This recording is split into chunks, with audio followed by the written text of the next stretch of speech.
अरिहंत सिद्ध सूरी उपाध्याय साधु सर्व अर्थ के प्रकाशी मांगलिक उपकारी है।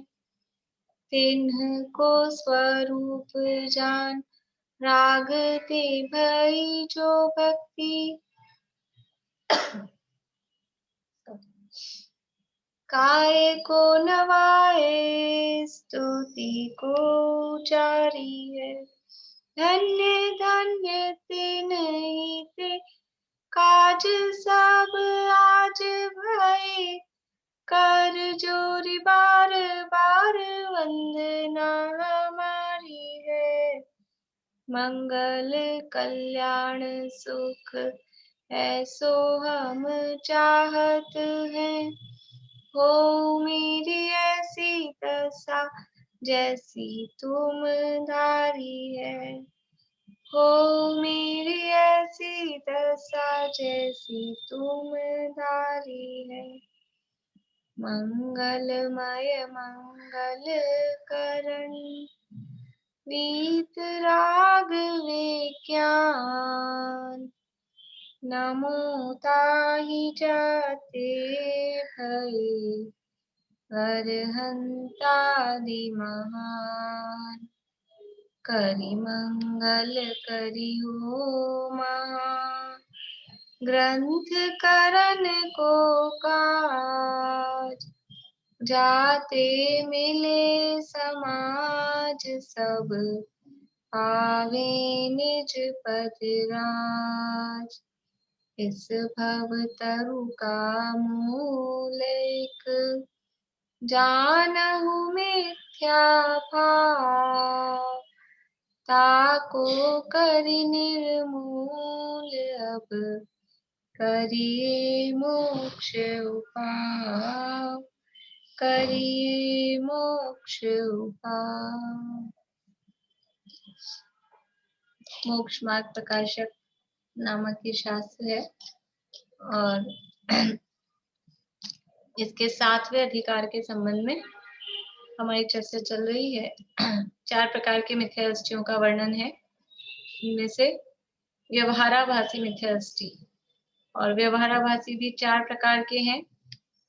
कुल अपेक्षा धर्मधारक, परीक्षा रहित आज्ञानुसारी धर्मधारक, सांसारिक प्रयोजनार्थ धर्मधारक और धर्म बुद्धि से धर्मधारक। ऐसे 4 प्रकार के व्यवहाराभासी हैं। उनमें से चौथे प्रकार के जो हैं धर्म बुद्धि से धर्मधारक व्यवहाराभासी, उनका प्रकरण चल रहा है कि किस तरह की उनकी प्रवृत्ति होती है, किस तरह की उनकी मान्यता होती है। तो धर्म की बुद्धि से, धर्म के दृष्टिकोण से कि हमें धर्म करना चाहिए, ऐसी जिनकी सोच है, फिर वो धर्म धारण कर रहे हैं। जैन धर्म उन्होंने धारण किया है। तो उसमें यहाँ पहले तो बात की कि नाम लेता है, नाम लेने को ही धर्म मानता है। भगवान का नाम लिया और धर्म हो गया, उसी से अपना कल्याण हो जाएगा। अभी उसके बाद में बात की कि भक्ति को मुक्ति का कारण मानता है। भगवान की भक्ति करेंगे और भगवान की भक्ति से ही हमारा कल्याण, शब्द बोलते हैं कल्याण हो जाएगा। कल्याण का अर्थ क्या है वास्तव में, वो भी नहीं समझ में आता है। कल्याण का अर्थ भी वही समझते हैं कि हमें सुख सुविधाओं की प्राप्ति, स्वर्ग की प्राप्ति, ये हो जाएगी। यानी सामान्य जन जो है वो कल्याण का भी अर्थ क्या, बस ऐसा बोलते हैं हम, भगवान मेरा कल्याण कर दो और तुम्हारी कृपा से मेरा कल्याण हो जाएगा और भगवान की भक्ति करने से। लेकिन कल्याण का मतलब क्या? एक तो कल्याण शब्द यूज में लेते हैं टोंट के अर्थ में, हो गया कल्याण, ऐसा बोलते हैं। वो तो टोंट के अर्थ में बोलते हैं। लेकिन फेयर अर्थ में भी कल्याण बोलें तो कल्याण का मतलब क्या है, कल्याण वास्तव में किस चीज में है, किस बात में है, वो पता ही नहीं है। बाहरी विषय भोगों की प्राप्ति में ये कल्याण नहीं, तो संसार ही बढ़ रहा है, वो तो संसार की ही प्राप्ति है। समय सार में 8वीं गाथा में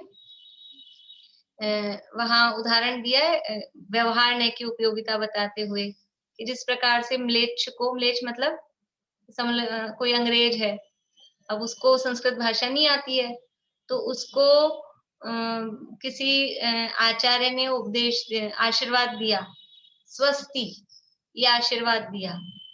तो अब वो आंखें फाड़ फाड़ के देखता रहेगा, अंग्रेज को कहो ये स्वस्ति, उसको क्या समझ में आएगा, उसको तो कल्याण शब्द भी समझ नहीं आएगा। लेकिन संस्कृत में आशीर्वाद दिया, तो फिर किसी ने उसको समझाया उसकी इंग्लिश में कि भाई तुम्हारा अविनाशी कल्याण हो। स्वस्ति का अर्थ क्या होता है, तुम्हारा अविनाशी, अविनाशी मतलब ऐसा कल्याण, यानी ऐसे सुख की प्राप्ति हो जिसका कभी नाश नहीं हो, यानी ऐसा अभ्युदय, ऐसा तुम्हारा ऊंचे उठो कि जो कभी अब नीचे ना गिरो। इसका मतलब है अविनाशी कल्याण हो। कल्याण मतलब ऐसे सुख की प्राप्ति। तो कैसा सुख कि अविनाशी, अविनाशी सुख, और ऐसे ऊपर उठ गए, अभ्युदय बोलते हैं उसके लिए शब्द। अभ्युदय मतलब ऊंचे उठना। अरहंत भगवान पृथ्वी से 5000 धनुष ऊपर उठ गए, फिर विहार करते होंगे जब नीचे आते होंगे जमीन पे, कि आप कभी जमीन पे नहीं आएंगे, और फिर वहीं से सीधे ऊपर। तो अब ऊपर उठ गए, ये बाहर से क्षेत्र से भी ऊपर उठ गए, और भावों से, परिणामों से, गुणों का विकास भी। असंकुचित विकासत्व नाम की एक शक्ति है, अभी थोड़ा 47 शक्तियों का भी प्रकरण पढ़ने में आ रहा है, उसकी गोष्ठी होने वाली है अगस्त में। तो असंकुचित विकासत्व नाम की शक्ति है, मतलब संकोच बिन पर्याय में परिपूर्ण रीति विकास हो। कि ये कैसे हैं आत्मा के गुण, कि मतलब विकास होए तो होता जाए, पूरा विकास हो जाए, ऐसा कि भावों से इस तरह का। इसका नाम है कल्याण, कि घटे नहीं और बढ़ता जाए। जैसे वो नहीं होता है अवधि ज्ञान, वर्धमान, एक बार प्रकट हो गया तो बढ़ता रहे। ऐसे ही ये गुणों का विकास, आत्मा के जो गुणों का विकास निर्मल पर्याय प्रकट हुई तो वो पूर्ण रूप से विकसित होती रहे, ऐसी शक्ति आत्मा में है, तभी तो हो जाते हैं। तभी तो केवल, यानी एक बार यदि निर्मल पर्याय प्रकट हुई, सम्यक दर्शन प्राप्त हुआ, सम्यक ज्ञान प्राप्त हुआ, तो केवल ज्ञान होता ही है। ये एक असंकुचित विकासत्व नाम की शक्ति है आत्मा में। तो ये कल्याण किससे मान रहा है कि मेरा कल्याण हो जाएगा, मेरी भलाई हो जाएगी। कल्याण का मतलब भला। किससे होगा भला? भगवान की भक्ति करेंगे और उससे भला हो जाएगा। भगवान की भक्ति करने से मेरा भला होगा, या सीधा शब्दबन बोलो, मुझे मोक्ष हो जाएगा। भगवान की भक्ति करने से मोक्ष होता है, ऐसा मानने में कौन से तत्व संबंधी भूल है? 7 तत्वों में से कौन से तत्व संबंधी भूल है? हाथ खड़ा करना है आप लोगों को, जवाब नहीं देना है। बोलो समीक्षा। क्वेश्चन क्या, एक बारी? भगवान की भक्ति से मुक्ति हो जाएगी ऐसा मानने में कौन से तत्व संबंधी भूल है? मोक्ष का तत्व संबंधी। मोक्ष तत्व संबंधी। ईशांटी। आश्रय तत्व संबंधी। ज्योति जी। मोक्ष तत्व संबंधी। हाँ पारुल, आपने भी हाथ खड़ा किया था। भाभी आश्रय संबंधी। वर्षा भाभी। भाभी संवर और निर्जरा नहीं आ सकता इसमें, मतलब अगर भक्ति करेंगे तो कर्म खिलेंगे, वो सोच कर। नहीं। हाँ प्रमिला जी बोलिए। आश्रव तत्व से। बढ़िया, आश्रव तत्व संबंधी भूल है। बोलिए भारती आंटी, आप क्या बता रहे थे? आश्रय भी बोल रही थी, पर आपने फिर आंसर भी बता दिया। ठीक है, आश्रव तत्व संबंधी भूल है। मोक्ष तत्व संबंधी भूल में क्या है? मोक्ष के स्वरूप को विपरीत मानना, वो मोक्ष तत्व संबंधी भूल है। यहाँ क्या है? भगवान की भक्ति, वो शुभ राग है, शुभ भाव है। वो राग है ना, राग यानी आश्रव, उसको मुक्ति का कारण मान लिया, राग से मुक्ति मानी, तो ये आश्रव तत्व के स्वरूप के संबंध में भूल हुई। संवर निर्जरा संबंधी भूल क्या है? संवर निर्जरा संबंधी भूल ये है कि संवर जो सुख का कारण है उसको दुख का कारण मान लिया, ये संवर तत्व संबंधी भूल होती है। यहाँ जो दुख का कारण है उसको सुख का कारण मान लिया, ये आश्रव तत्व संबंधी भूल है। भगवान की भक्ति से मोक्ष मान रहा है तो आश्रव तत्व संबंधी भूल है, और जब एक तत्व संबंधी भूल है बाकी तत्वों में तो सही है ना, भूल नहीं होगी ना। अगर एक घड़ा उल्टा है तो सारे घड़े उल्टे ही होंगे, बीच में एक घड़ा उल्टा आ सकता है? हमारे बाकी के घड़े तो सीधे हैं, बीच में एक घड़ा उल्टा नहीं आ सकता, इसका मतलब है नीचे के भी सारे उल्टे ही हैं। तो एक तत्व संबंधी भूल में 7 तत्व संबंधी भूल है, और 7 तत्व संबंधी भूल मतलब इज इक्वल्स टू मिथ्यात्व। मिथ्यात्व किसे कहते हैं? 7 तत्वों के संबंध में विपरीत मान्यता, उसी को तो मिथ्यात्व कहते हैं। इसलिए ये मिथ्या दृष्टि है। भगवान की भक्ति से मुक्ति हो जाएगी ऐसा मानने वाले के ये तत्वों में भूल है, और तत्वों में भूल है इसका मतलब वो मिथ्या दृष्टि है। देखिए पेज नंबर 222 पे नीचे लास्ट वाला पैरा अपने को पढ़ना है, या ऊपर से पढ़ के फिर नीचे आते हैं। तथा मतलब सेकंड लास्ट पैरा से, तथा कितने ही जीव भक्ति को मुक्ति का कारण जानकर वहां अति अनुरागी होकर प्रवर्तते हैं, वह तो अन्य मति जैसे भक्ति से मुक्ति मानते हैं वैसा ही इनके भी श्रद्धान हुआ। परंतु भक्ति तो राग रूप है और राग से बंध है, वो आश्रव रूप है, आश्रव से बंध होता है, आश्रव पूर्वक बंध होता है, इसलिए मोक्ष का कारण नहीं है। जब राग का उदय आता है तब भक्ति न करे तो पापानुराग हो, इसलिए अशुभ राग छोड़ने के लिए ज्ञानी भक्ति में प्रवर्तते हैं। अशुभ में हमारा क्योंकि राग का उदय तो आएगा भूमिका के अनुसार, तो अशुभ राग से बचने के लिए वो भक्ति आदि रूप ये शुभ राग है उसमें प्रवर्तते हैं, और मोक्ष मार्ग को बाह्य निमित्त मात्र भी जानते हैं। मोक्ष मार्ग के लिए ये भक्ति बाह्य निमित्त है ऐसा भी जानते हैं, परंतु यहाँ ही उपादेयपना मानकर संतुष्ट नहीं होते। भक्ति कर लिया हो गया, बहुत हो गया, बहुत धर्म हो गया, मोक्ष मार्ग हो गया, ऐसा मानकर संतुष्ट नहीं होते, शुद्धोपयोग के उद्यमी रहते हैं कि कैसे न कैसे करके शुद्धोपयोग हो, उस शुद्धोपयोग के उद्यमी रहते हैं।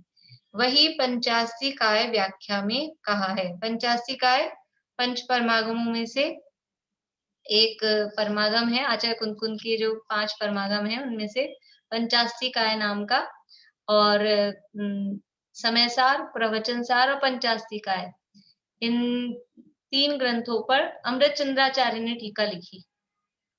जयसेनाचार्य ने भी लिखी है और अमृत चंद्राचार्य ने भी लिखी है, और इन तीनों को मिलाकर एक नाम दिया नाटक त्रयी। पहले प्रश्न चलते थे तो ऐसा प्रश्न आता था नाटक त्रयी किसे कहते हैं? नाटक त्रयी मतलब समयसार, प्रवचनसार और पंचास्तिकाय, इन तीनों को इकट्ठा करके कहें तो उसको कहते हैं नाटक त्रयी। ये तीनों पे अमृत चंद्राचार्य ने भी और जयसेनाचार्य ने भी, दोनों ने इन पे टीकाएं लिखी है। तो अमृत चंद्राचार्य की जो टीका है उसका नाम है समय व्याख्या। पंचास्तिकाय की जो टीका है अमृत चंद्राचार्य की, उसका नाम है समय व्याख्या। समयसार की जो टीका है अमृत चंद्राचार्य की, उसका नाम क्या है? पारुल मालूम है? नहीं? क्लास बंद कर दी शांति जी की? कर रहे हो? नहीं कर रहे हो? बोलिए बेला भाभी। आज हुई थी क्या क्लास आंटी? आत्मख्याति। आत्मख्याति, उनकी तबीयत ठीक नहीं है, सुबह बच्चों की क्लास तो नहीं हो रही है 3-4 दिन से, तो हाँ। मालूम नहीं है, आज मैसेज आया कि मैं ध्यान नहीं दिया। आज का मुझे नहीं पता। आज तो फ्राइडे है ना, सैटरडे संडे होती है, आज तो वैसे भी फ्राइडे है। नहीं, जो स्वस्ति लोग जिस क्लास में बैठे, हाँ वो नहीं हुई, वो उनकी तबीयत ठीक नहीं चल रही इसलिए नहीं हुई वो क्लास। ये त्रय एक तो मेरे को प्लीज बता दीजिए कि त्र के ऊपर ऐ की मात्रा? नहीं, त्र और य में बड़ी की मात्रा। त्रय, अच्छा। और ये पंचास्तिकाय, समयसार और प्रवचनसार। प्रवचनसार। तो समयसार की जो टीका है अमृत चंद्राचार्य की, उसका नाम है आत्मख्याति। आत्मख्याति टीका जो पढ़ रहे हैं हम लोग शांति जी भाई साहब से, वो है आत्मख्याति टीका। और प्रवचन सार की जो टीका है उसका नाम है देखो एकदम से स्लिप हो गया, अभी आ जाएगा। पंचासी काय की जो टीका है उसका नाम है समय व्याख्या। विनीता जी आप का नाम है उसका तत्व प्रदीपिका। तत्व प्रदीपिका की, हाँ तत्व प्रदीपिका। प्रवचन सार की टीका का नाम है तत्व प्रदीपिका और पंचासी काय की टीका का नाम है समय व्याख्या। ये अमृत चंद्राचार्य ने जो टीकाएं लिखी है उनके नाम है। और जयसेनाचार्य ने जो टीका लिखी है, तीनों ही टीकाओं का नाम तात्पर्य वृत्ति।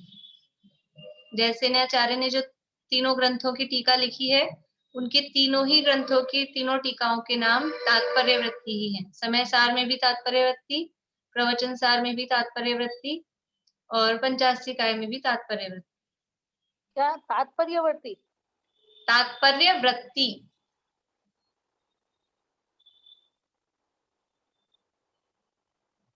तात्पर्यवर्ती, जैसे तात्पर्य लिखते वही ना?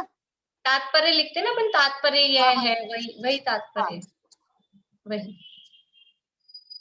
तो ये पंचासी काय ग्रंथ के नाम से हमको समझ में आ रहा है, जिनमें 5 80 कायों का वर्णन है, वो पंचासी काय, यानी 6 द्रव्य। अब हम द्रव्य संग्रह पढ़ रहे हैं, उसमें षड द्रव्य पंचासी काय अधिकार था, तो अकेले 5 80 कायों का ही वर्णन थोड़ी ना था। उसमें क्या वर्णन था कि 6 ही द्रव्यों का वर्णन है। तो यहाँ भी नाम है पंचासी का है, लेकिन 6 द्रव्यों का वर्णन जिसमें है, और 6 द्रव्यों का भी है, 7 तत्व का भी है, वो पंचासी का ग्रंथ है। और ये इसलिए इतना फेमस नहीं हुआ कि इसका स्थान द्रव्य संग्रह ने ले लिया। द्रव्य संग्रह आया तो वो थोड़ा छोटा था, विषय वही था, तो इसका स्थान द्रव्य संग्रह ने ले लिया, इसलिए ज्यादा फेमस नहीं हो पाया।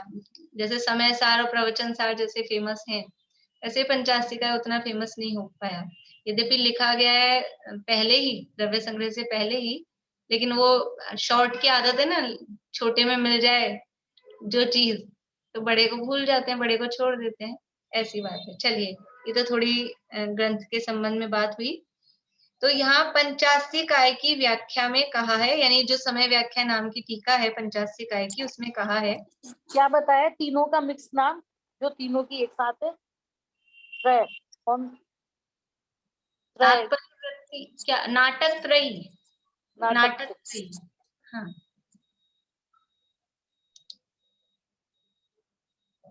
इयं भक्ति ही केवल भक्ति प्रधानस्य अज्ञानिनो भवति। सरल संस्कृत है।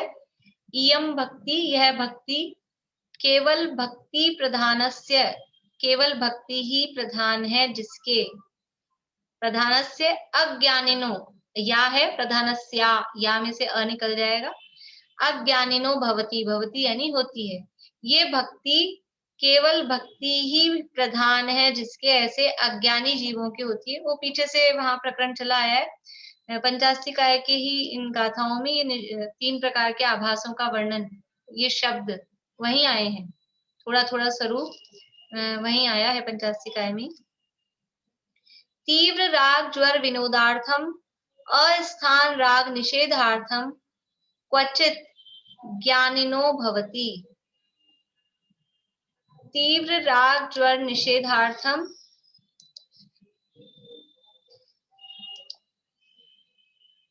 तीव्र राग ज्वर विनोदार्थम, अस्थान राग निषेधार्थम, क्वचित अज्ञानिनो अपि भवति। यानी तीव्र राग ज्वर विनोदार्थम, यानी तीव्र राग ज्वर को मिटाने के अर्थ यानी लिए। तीव्र राग का ज्वर, बुखार आ गया, ये राग क्या है? बुखार है, बुखार है। आज अपन ने दिन में बात की थी कि वो ये राग है, ये कौन से नय का विषय है? उपचरित सद्भूत व्यवहार ने। उपचरित सद्भूत क्यों है? कि आत्मा की सत्ता में है, इसलिए तो सद्भूत है, लेकिन उपचरित है, बुखार है, स्वभाव नहीं है। जो स्वभाव नहीं है उपचरित है, बुखार है, वो शरीर का स्वभाव नहीं है। तो ये जो राग का बुखार आया, ये राग का बुखार आया, उसको मिटाने के लिए। कभी कभी ऐसे होता है, अपन किसी से अपने को राग होता है, अपन कुछ उसको कहते हैं, समझाते हैं, कुछ करते हैं, फिर वो नहीं मानता है, और कभी कभी ऐसा होता है उल्टा बात बिगड़ जाती है, तो फिर हम अपने आप से ही क्या सोचते हैं, बेकार में ही मेरे को ही जाने क्या खुजली हुई थी जबरदस्ती की कि जाके बोला अपन ने ऐसा बोलते हैं। ये अपने को ही राग जबरदस्ती का आता है, तो ये खुद को ये ऐसा राग का ज्वर, राग का बुखार, तीव्र राग ज्वर विनोदार्थम, तीव्र राग मिटाने के अर्थ यानी तीव्र राग मिटाने के लिए, अस्थान राग निषेधार्थम, अस्थान जो स्थान नहीं है यानी जहां राग नहीं करना चाहिए, ऐसा वो कहलाता है अस्थान, जिसे हम कह सकते हैं अनायतन।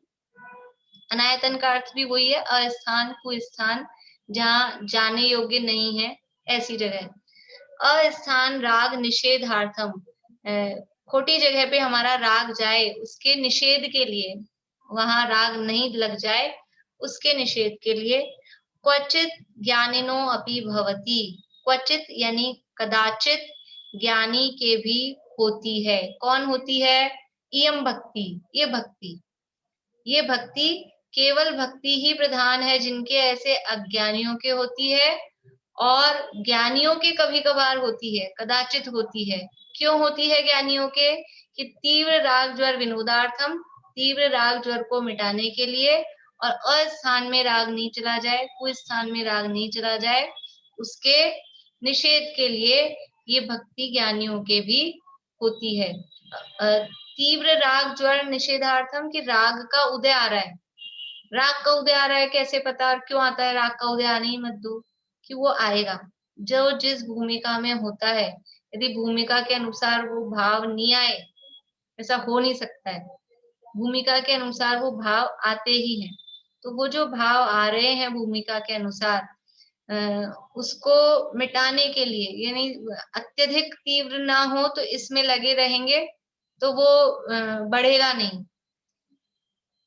देखो, अगर अपन सीरियल देखना चालू कर दो ना, टीवी में सीरियल देखना चालू कर दिया, फिर क्या होता है कि बस आज देख रहे हैं, आज अपन थोड़ा फ्री हैं, मन नहीं लग रहा है, आज देख लेते हैं।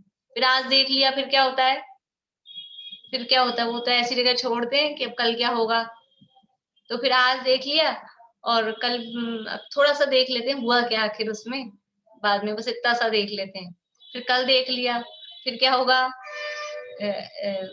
इंटरेस्ट आने लगता है उसमें, तो इंटरेस्ट आने लगता है, फिर कल की परसों भी, उसके बाद भी, फिर वो देखते रहो। ऐसा वो तीव्र, यानी वो खींचता है अपने आप, विषयों की अनादिकाल का अभ्यास है, अनादिकाल की रुचि है, और वो बहुत जल्दी जीव को खींचते हैं।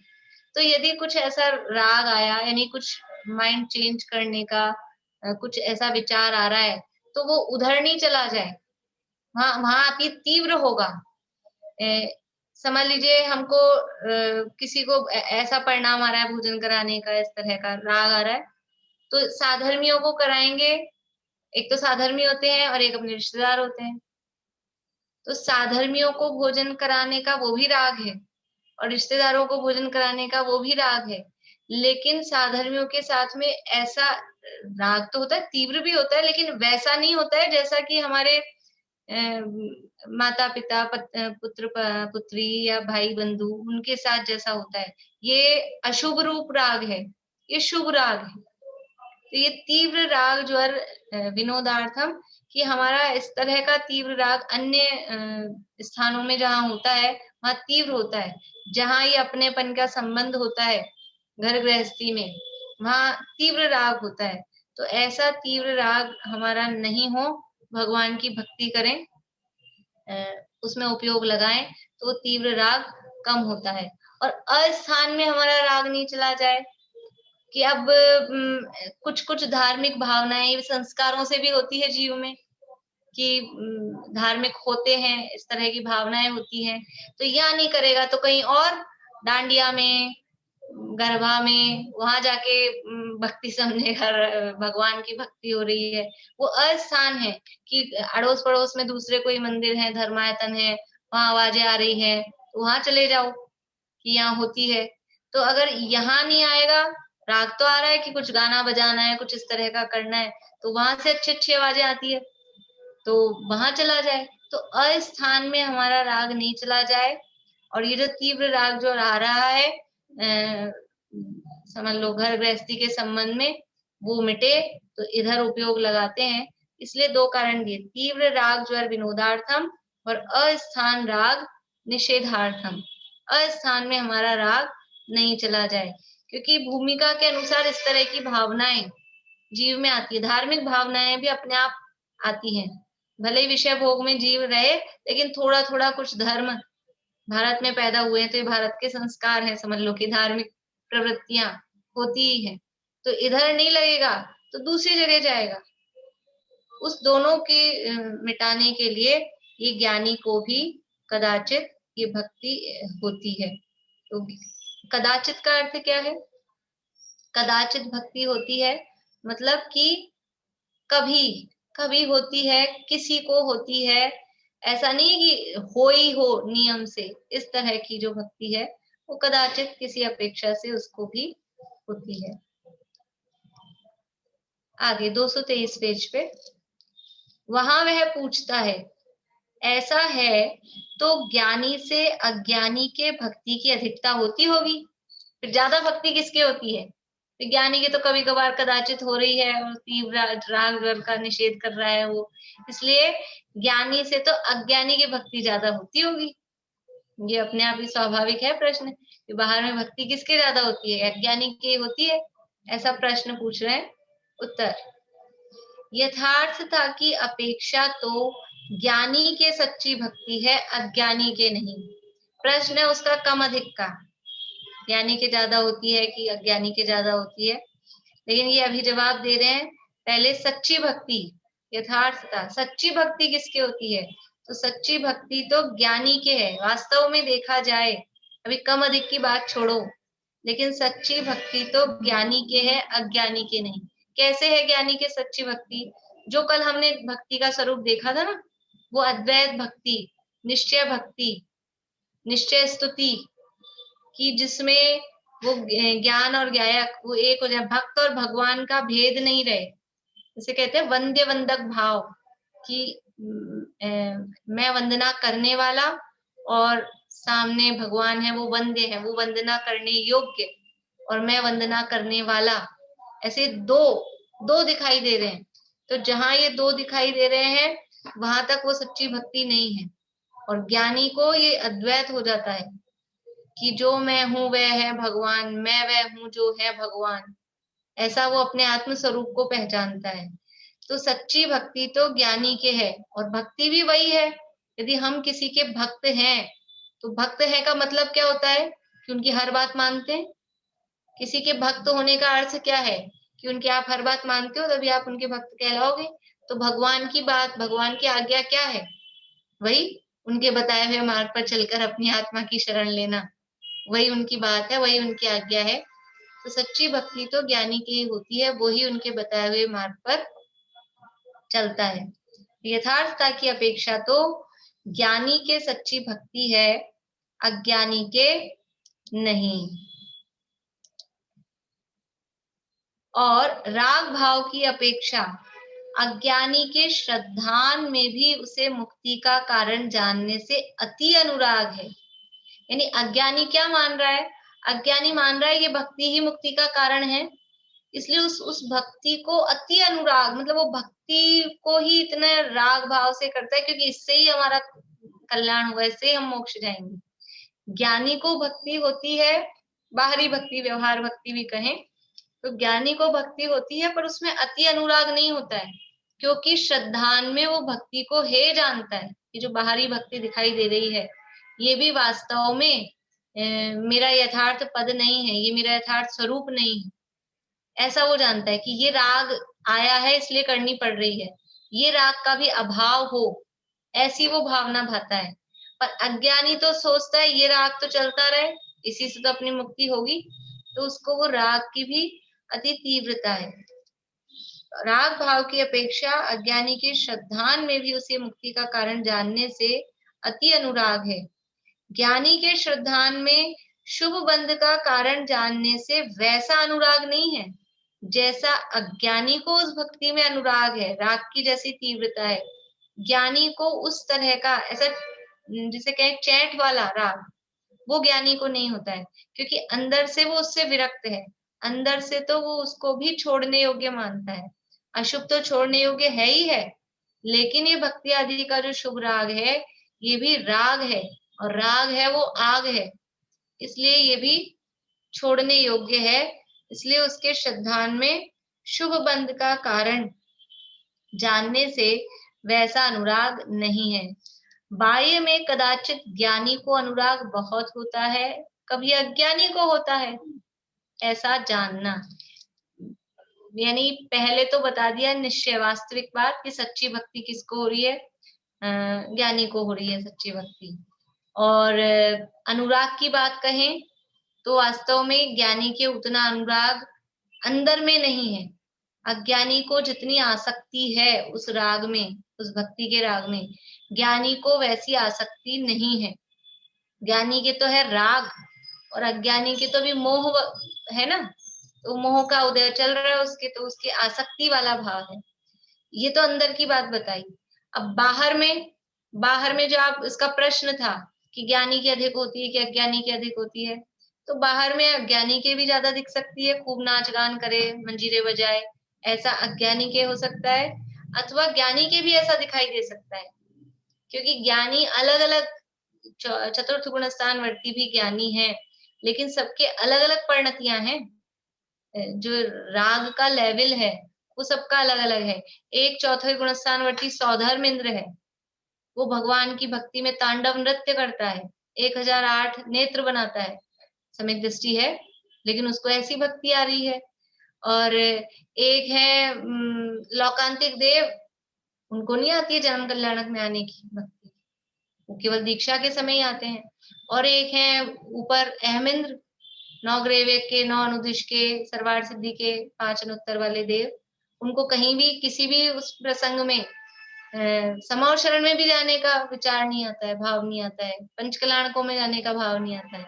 ये अलग अलग तरह है, सब चौथे गुण स्थान वर्ती हैं, सौधर्मेंद्र भी, लोकांतिक देव भी और सर्वार्थ सिद्धि के देव भी, सब चौथे गुण स्थान वर्ती हैं, लेकिन सबको अलग अलग टाइप की अनुराग आता है। अज्ञानी में भी अलग अलग तरह का हो सकता है। कोई अज्ञानी बाहर में खूब नाच गान करता हुआ ऐसा दिखाई दे सकता है, और कोई अज्ञानी ठीक है शांति से बैठा हुआ दिखाई दे सकता है। अंदर में भाव होने पर भी क्या नाचना, जोर जोर से ताली बजाना वही भक्ति है? वो नहीं, वो अंदर में भक्ति अलग अलग टाइप से श्रद्धान हो सकता है, लेकिन किसी को इस तरह का भाव आता है कि वो नाचने लग जाता है, और किसी को बैठ के, मैंने एक दिन आपको बताया था कि बाल तीर्थंकर का रूप देख के जो सौधर्मेंद्र है, वो सौधर्मेंद्र को उनको रूप देख के ऐसा लगता है कि कितना सुंदर रूप है, तो वो 1008 नेत्र बना लेता है और रूप देखने के लिए उसको ऐसा भाव आता है कि देखता ही रहूं। और उनके माता पिता को क्या आता है कि ऐसा सुंदर रूप देख के वो आंख बंद कर लेते हैं कि कहीं निकल नहीं जाए, छुपा लो अपनी आंखों में ऐसा। तो ये सबके अपने अपने भाव हैं कि किसको किस तरह की भक्ति आ रही है। किसी को जोर से मुंह से बोलकर गाने की इस तरह का भाव आता है, किसी को अंदर ही अंदर पाठ करने का, मतलब गाने का ऐसा विचार आता है। सबके अपने अलग अलग हैं। इसलिए बाह्य में कदाचित ज्ञानी को अनुराग बहुत होता है, कभी अज्ञानी को होता है। तो अज्ञानी 2 टाइप के हैं। एक तो ऐसे अज्ञानी है जो ज्यादा जिनको धार्मिक रुचि नहीं है, तो उनको तो अनुराग दिखेगा ही नहीं, उनको नहीं है। और एक अज्ञानी ऐसे हैं जो धार्मिक हैं और उनको बहुत अनुराग दिखे भगवान की भक्ति में, सुबह से आके मंदिर में खुद ही अपने हाथों से झाड़ू पोछा करे, सब साफ सफाई करे। ये अनुराग है भगवान के प्रति, भगवान के प्रति अनुराग है, बहुत मंदिर का ध्यान रखे, साफ सफाई करे, सब करे, प्रक्षाल करे और पूजन भक्ति सब। लेकिन इतना होने से क्या वो ज्ञानी हो गया? ऐसा नहीं। ज्ञानी अज्ञानी की परिभाषा, उसका स्वरूप ही कुछ अलग है। तो बाहर में भक्ति बहुत दिखाई दे रही हो उससे वो ज्ञानी हो, या बाहर में भक्ति ज्यादा करे तो नाच नाच के भक्ति कर रहे हैं, इसका मतलब ये तो अज्ञानी है। ऐसा भी नहीं है, ज्ञानी है वो भी नाच नाच के भक्ति कर सकता है, और अज्ञानी है वो भी नाच नाच के भक्ति कर सकता है। सबकी परिणति अपने अपने औदिक भाव है, किसको किस तरह का परिणाम आता है वो अलग होता है। बोलिए पारुल। भाभी नया टॉपिक शुरू करने से पहले वो सम्यक दृष्टि के 3 प्रकार बता दीजिए। अच्छा हाँ ठीक है, आज टाइम भी है। बोलिए भारती आंटी। मैं बोल रही थी कि धर्म बुद्धि से धर्म धारक ये अज्ञानी होगा कि ज्ञानी भी होगा? अज्ञानीधर व्यवहाराभासी मिथ्या दृष्टि, 4 प्रकार के मिथ्या दृष्टियों का वर्णन चल रहा है, यहाँ सम्यक दृष्टि की बात ही नहीं है। तो धर्म बुद्धि से धर्म धारक व्यवहाराभासी मिथ्या दृष्टि, ये नाम है पूरा उसका, हाँ वही मैं कह रही हूँ, मिथ्या दृष्टि है। धर्म बुद्धि से धर्म धारक व्यवहाराभासी, ये अज्ञानी है कि ज्ञानी भी है? अज्ञानी है, ज्ञानी नहीं है ना? ज्ञानी नहीं है। ज्ञानी धर्म बुद्धि, ज्ञानी तो ज्ञानी हो ही गया, अब उसने धर्म धारण दिखाने के लिए तो ना किया, वो तो खुद ही धर्मात्मा हो चुका है, वो तो धर्मी है खुद ही। चलिए गुरु भक्ति का अन्यथा रूप तो कल शुरू करेंगे, वो जो कल श्रेणियों की चर्चा थोड़ी सी अपन लास्ट में की थी।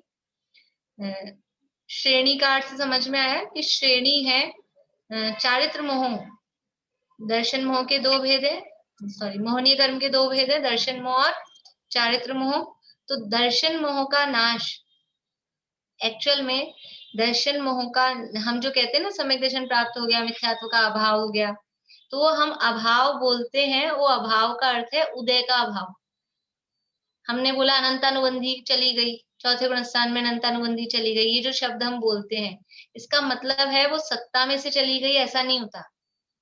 एक सत्ता मतलब अस्तित्व में से, सत्ता में से नहीं गई है, तो वो अनंतानुबंधी चली गई ऐसा जो हम कह रहे हैं, उसका अर्थ क्या है कि अभी उदय का अभाव है, उसका नाम ही अभी हम क्षय कहते हैं कि अनंतानुबंधी गई, ऐसा जो कहा।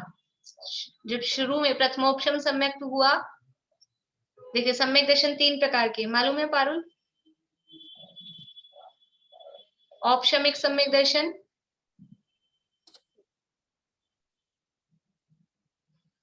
शायोपशमिक सम्यक दर्शन, बाकी सबको तो मालूम है।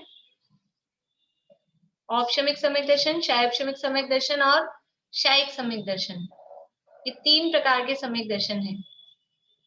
अभी बहुत कुछ नहीं, उसके लिए देखना पड़ेगा। औपशमिक में क्या है? उपशम का अर्थ, औपशमिक कर्म के उपशम से जो हुआ, उपशम मतलब कर्म दबे हैं जिसमें, और शयोपशम में कुछ कर्म दबे हैं, कुछ कर्म उदय में है, ऐसा वो कहलाता है शयोपशम। और शायिक का मतलब जिसमें कर्म नष्ट हो गए हैं, वो कहलाता है शायिक। ये सामान्य रूप से अभी शॉर्ट में इतना अपन समझे। तो जब सम्यक दर्शन होता है औपशमिक या शायोपशमिक, तो काम वही होता है। सम्यक दर्शन कैसे प्रकट होता है? सम्यक दर्शन के प्रतिद्वंदी यानी सम्यक दर्शन के जो कंपिटिटर हैं, वो कौन से कर्म हैं, कौन सी कर्म प्रकृतियां हैं? सम्यक दर्शन को विरोधी, रोकने वाली, मोहनी और मिथ्या, मोहनी और मिथ्यात्व तो एक ही बात हो गई। बेला जी,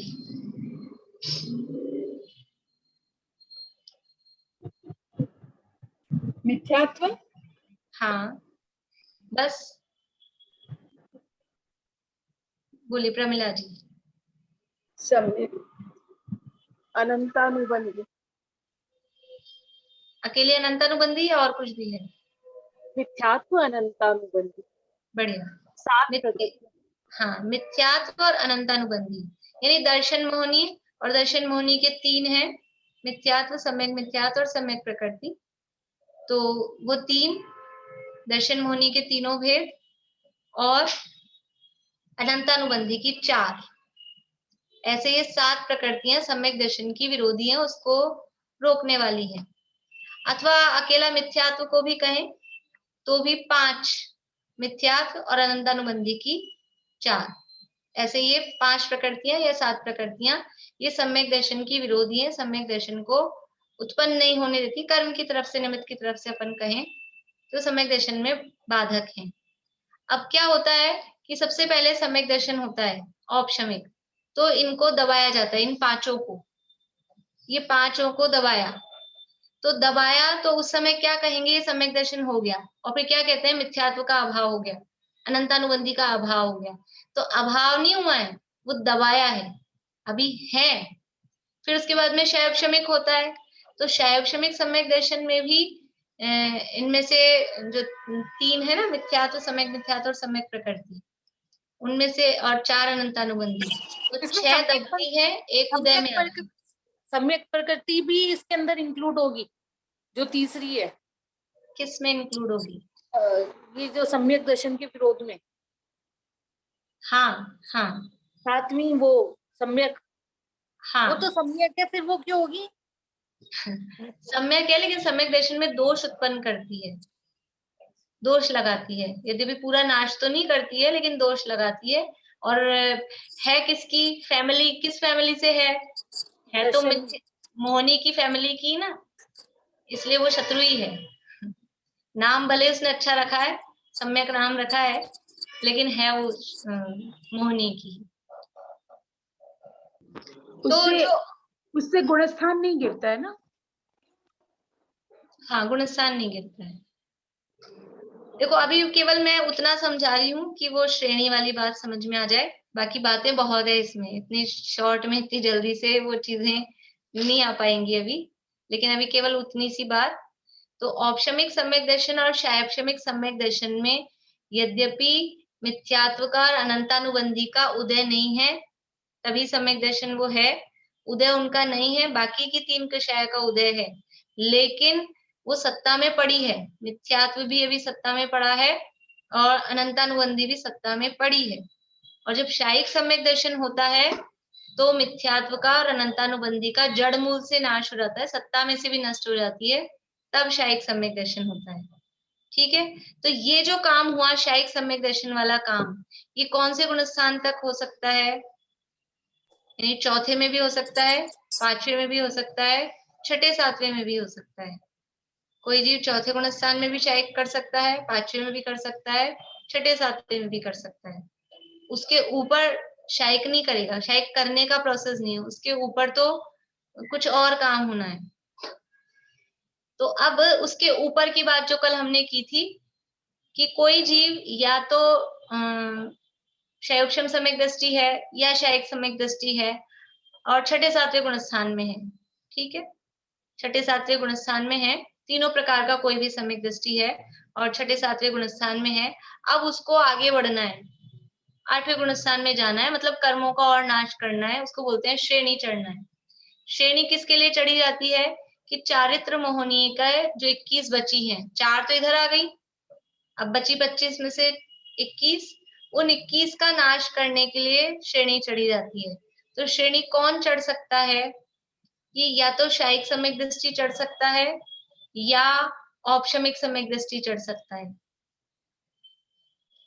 श्रेणी चढ़ने के लिए शैवक्षमिक सम्यक दृष्टि जीव श्रेणी नहीं चढ़ सकते, तो या तो औपशमिक सम्यक दृष्टि होना चाहिए या शायिक सम्यक दृष्टि होना चाहिए। तो ये जो औपशमिक सम्यक दृष्टि है ना, जो श्रेणी चढ़ रहा है, इसको बोलते हैं द्वितीयोपशम। जब चौथे गुणस्थान में सम्यक औपशमिक सम्यक दर्शन प्राप्त किया था, वो उसको बोलते हैं प्रथमोपशम सम्यक दर्शन। ज्यादा भारी हो रहा है पारुल?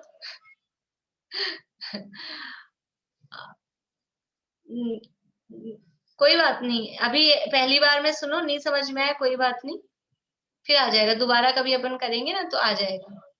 जब पहली बार औपशमिक, पहली बार मतलब चौथे गुणस्थान में मिथ्यात्व का अभाव करके जब सम्यक दर्शन हुआ, उसको बोलते हैं प्रथमोपशम सम्यक दर्शन। ठीक है, और जब श्रेणी चढ़ने के लिए उपशम सम्यक दर्शन होता है, फिर से करना पड़ता है, तो वो कहलाता है द्वितीयोपशम। ठीक है, तो या तो द्वितीयोपशम सम्यक दृष्टि हो या शायिक सम्यक दृष्टि हो, ये 2 तरह के जीव ही श्रेणी चढ़ सकते हैं, यानी चारित्र मोहनी की 21 प्रकृतियों का नाश कर सकते हैं। बोलिए वर्षा भाभी। चौथे के बाद ऊपर ही चढ़ना होता है या नीचे भी गिर सकता है, फिर वापस से ऊपर चढ़ेगा? नहीं, नीचे भी गिर सकता है, यहाँ अभी हम गिरने की बात नहीं कर रहे हैं, हमारे पास टाइम कम है, हमें तो जल्दी जल्दी चढ़ना है। गिर भी सकता है, वो तो ऑप्शन है ही, लेकिन उसके बाद जब भी आगे बढ़ेगा तो फिर तो गिरा नहीं ना। अभी ऐसा समझे कि जब भी गिर गिर के वापस वो आ गया एक बार, ऐसा अगर गिरना भी था तो गिर गिरा के वापस चढ़ के आ गया है। ठीक है, तो श्रेणी कल बताई थी, 2 तरह की श्रेणियां हैं, एक उपशम श्रेणी और एक शपक श्रेणी। तो जो चारित्र मोहनी की 21 प्रकृतियां बची है, उसको दबाते हुए यदि आगे बढ़ रहा है 8वें में, 9वें में, 10वें में, तो वो कहलाती है उपशम श्रेणी। और जो चारित्र मोहिनी की 21 बची है उनको नाश करता हुआ चढ़ रहा है, तो वो कहलाती है शपक श्रेणी।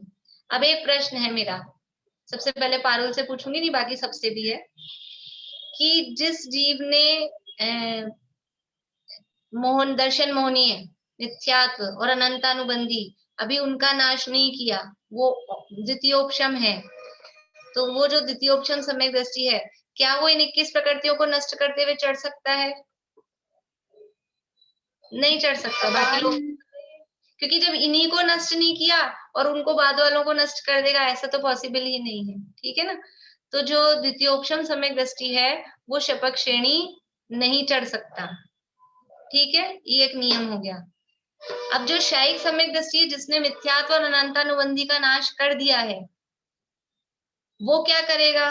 वो इन दोनों में से कौन सी श्रेणी चढ़ेगा? उसके पास क्या ऑप्शन है? शपक श्रेणी चढ़ेगा। शपक श्रेणी चढ़ेगा, शपक श्रेणी। लेकिन उसके पास दोनों ऑप्शन है। शपक श्रेणी तो चढ़ेगा, हमको दिख ही रहा है, क्योंकि इधर नष्ट कर चुका है। लेकिन वो ऐसा तो हो सकता है ना, अभी तो उसने पुरुषार्थ किया था पहले, तो उन कर्मों का तो नाश कर दिया, लेकिन अब पुरुषार्थ इतना तीव्र नहीं है, वो दबाता हुए आगे बढ़ रहा है। तो शायद सम्यक दृष्टि दोनों तरह की श्रेणी चढ़ सकता है, पर उपशम श्रेणी चढ़ने वाला जीव 11वें गुणस्थान में पहुंचकर वापस से नीचे आएगा, क्योंकि उसने कर्मों को दबाया है। और जो शपक श्रेणी चढ़ने वाले जीव हैं, वो ऊपर बढ़ते जाएंगे, अनंत बन जाएंगे, सिद्ध बन जाएंगे, वो वापस नीचे नहीं आएंगे, फिर लौट के दोबारा भव में। वो दोनों तरह चढ़ सकते हैं, उपशम भी चढ़ सकते हैं और शायिक भी चढ़ सकते, शपक श्रेणी भी चढ़ सकते हैं। हाँ, शायिक सम्यक दृष्टि जीव, शायिक सम्यक दृष्टि जीव दोनों तरह की श्रेणी चढ़ सकते हैं। तो जब वो ऑप्शमिक चढ़ेगा तो 11वें से वो नीचे आएगा या नहीं आएगा? या आएगा, 11वें से नीचे आएगा, लेकिन नीचे कितना आ सकता है कि मैक्सिमम लिमिट नीचे आने की चौथे तक है, क्योंकि शायिक सम्यक दृष्टि है तो मिथ्यात्व का उदय तो दोबारा आएगा नहीं, तो नीचे आएगा भी तो छठे सातवें में भी रुक सकता है, यानी 7वें तक तो आएंगे। जो नीचे आ रहे हैं वो 7वें तक तो आएंगे ही, छठे सातवें में, और वहीं से वापस दोबारा भी शपक श्रेणी भी कर सकते हैं, दोबारा उपशम श्रेणी भी कर सकते हैं, और यदि ज्यादा परिणाम गिर गए तो छठे सातवें से 5वें में, चौथे में नीचे आ सकते हैं, लेकिन शायिक सम्यक दृष्टि चौथे से नीचे नहीं आएंगे। पर जो औपशमिक सम्यक दृष्टि है, वो नीचे आते आते पहले तक भी आ सकते हैं, यदि परिणाम बहुत ज्यादा बिगड़ जाए तो नीचे आते आते पहले तक भी आ सकते हैं। इस तरह से ये श्रेणी का मतलब है मोक्ष मार्ग में, यानी कर्मों का नाश करने के लिए जो डायरेक्ट प्रोसेस जो हो रहा है उसका नाम है श्रेणी। चारित्र मोह की जो प्रकृतियां हैं उनका नाश करने के लिए जो प्रोसेस हो रहा है, जो प्रक्रिया हो रही है, उसको श्रेणी कहते हैं। और उससे पहले जो पहले का काम है सम्यक दर्शन का, वो तो पहले होता ही है, और उसके बाद में ये श्रेणी चढ़ी जाती है।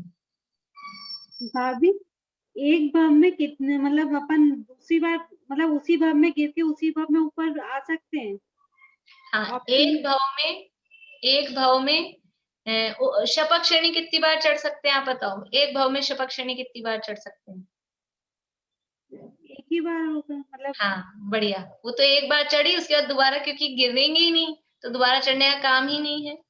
उपशम श्रेणी एक भाव में 2 बार चढ़ सकते हैं, 2 से ज्यादा बार एक भाव में नहीं। अगर तीसरी बार चढ़ना है तो शपक श्रेणी ही चढ़ेंगे, अदरवाइज वो नहीं चढ़ेंगे, फिर जो भी जैसा भी उनका जितना समय है उस हिसाब से टाइम स्पेंड करेंगे। और टोटल अपने जीवन काल में मोक्ष जाने से पहले तक कोई जीव कितनी बार उपशम श्रेणी चढ़ सकता है? अनादिकाल से लेके, अनादिकाल से मतलब पूरे अनादि अनंत जीवन में मोक्ष जाने से पहले तक उपशम श्रेणी कितनी बार चढ़ सकता है? तो 4 बार, 4 बार चढ़ सकता है। एक भव में मैक्सिमम 2 बार है, और अलग अलग भवों को मिलाकर देखा जाए, किसी भव में 2 बार चढ़ ली, किसी भव में 1 बार चढ़ी, फिर किसी भव में 1 बार चढ़ी, या अलग अलग 4 भवों में 4 बार चढ़ी, ऐसे करके 4 बार से ज्यादा उपशम श्रेणी नहीं चढ़ सकता। 5वीं बार तो फिर नियम से शपक श्रेणी ही चढ़ेगा, ऐसा ही उसका नियम है। चलिए, अभी समय अपना हो गया है, और कुछ शंका हो तो पूछना बाद में। बोलिए ज्योति जी। दीदी ये मेरी ना कभी भी, मैं इतनी बार आपने भी पढ़ा दी, सात तत्व संबंधी भूलें जो है ना, मेरे को पता ही नहीं है कैसे उसको निकालते हैं। अभी आपने आश्रम तत्व की मतलब मुझे नहीं पता कैसे फाइंड करना है उसको ना, कौन सी भूल है। अपने पीछे इसमें भी चली थी, अब ये अब तो दूसरी हाँ। तरह से आएगी, इसमें आएगी। छेड़ाला की पढ़ के देखना आप, छेड़ाला में सरल है। छेड़ाला वो में भी पता है क्या हुआ, पता नहीं क्या है मेरे साथ, जब भी जो भी पढ़ाते हैं ना, आपने भी 2 बार पढ़ा दी, वो छूट ही जाता है मेरा, कैसे भी पता नहीं क्यों छूट जाती है, हमेशा भूले छूट जाती अभी है। अपने इसमें प्रकरण आएगा तो अपन वो छेड़ाला वाला या जो चौथे अधिकार वाला है वो साथ में लेके फिर देखेंगे। बोलिए विनीता जी। एक क्वेश्चन। विनीता जी अनम्यूट करिए। देखो आवाज जी, अब बोलिए। आवाज आई है मेरी? हाँ हाँ। ठीक है। मेरे को कुछ ऐसी शंका है, चाइल्ड मॉर्निंग का आपने 21 प्रकृति कहा था जी, तो मुझे लगता है कि प्रत्याख्यान है, कितना पैरल चुकाओ।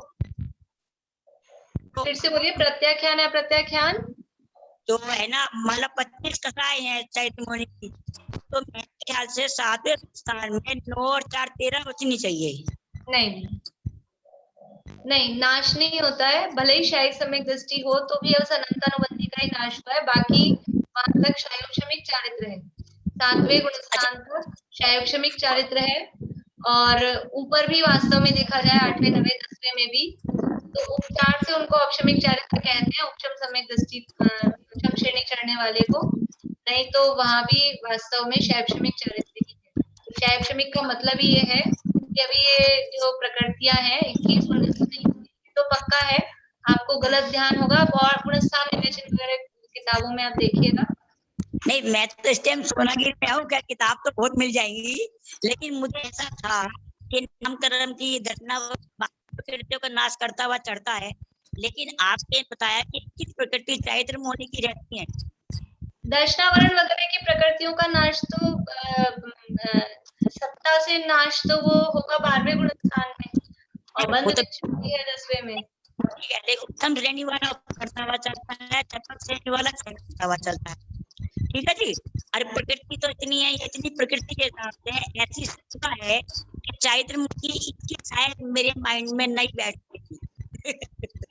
21 ही है, 21 ही है, कंफर्म है, बिल्कुल कंफर्म है।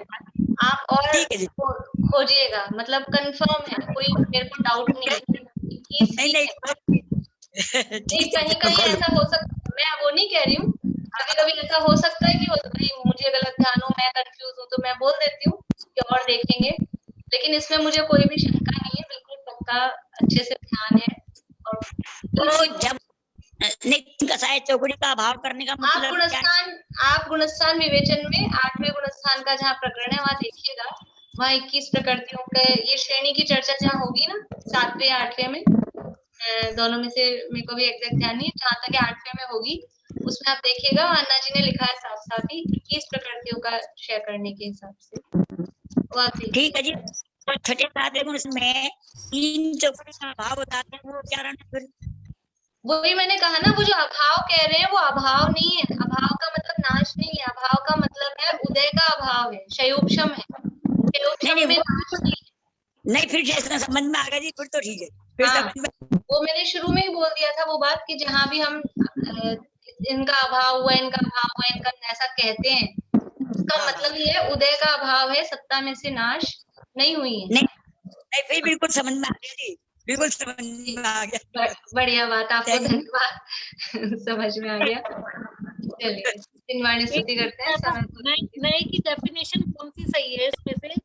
पदार्थ में अनेक गुण धर्म होते हैं, इसमें किसी एक धर्म की मुख्यता से अन्य धर्मों अभी कल पूछिएगा आप, अभी टाइम भी हो गया और ये बिल्कुल प्रकरण नहीं है अभी। कल आप नए की क्लास में पूछिएगा।